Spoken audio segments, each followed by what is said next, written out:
Hello, it's me, Dogi. They say if you want to be good at cooking, you have to love the dishes you make.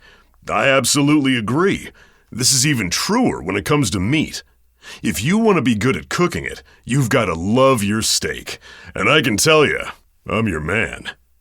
All of you reading this book have no idea about the kinds of meats the Isle of YsVIII has to offer. Wild boars, hairy yaks, giant mole rats, wolves, pteropods, bats, you name it. Our rule of thumb was, if you kill it, you've got to try and eat it too. Maybe with the exception of those giant toothy earthworms.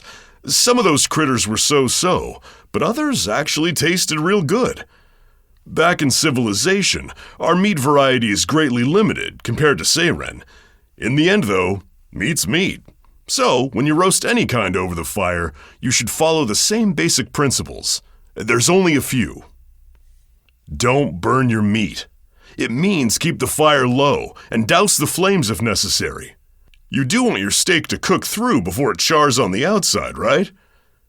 Flip and turn your meat often to expose every surface to the heat below. You want it to cook evenly, not end up burned on one side and raw on the other. Add salt and spices last. As soon as you do, the meat will start releasing juice, and if you do it too early, all the juice will flow out, leaving the meat too dry. If you use marinade, be deliberate. One of my favorite marinades is very easy to make. The main and only ingredient is raw onions. Cut your meat into chunks, then peel and chop a bunch of onion bulbs and heap them generously over the meat.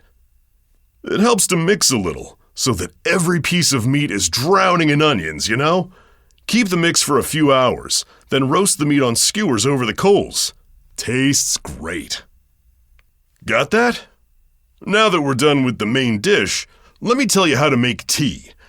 My tea tends to be somewhat similar to coffee, and it serves a similar purpose, to give you a nice kick in the pants, the kind that jerks you awake.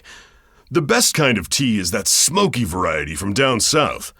If you brew it thick, it works better than a splash of cold water in the face, and infinitely more pleasant.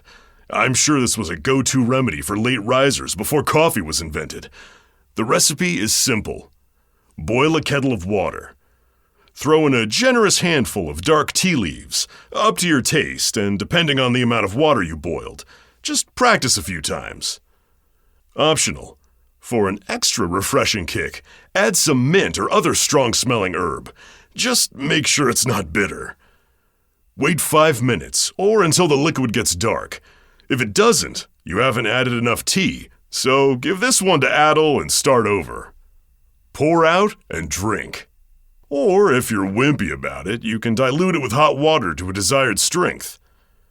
If some tea is left over in the kettle, don't throw it away. Some say that leftover tea cannot be left overnight and has to be discarded. This is a waste of good product, so here's what I do.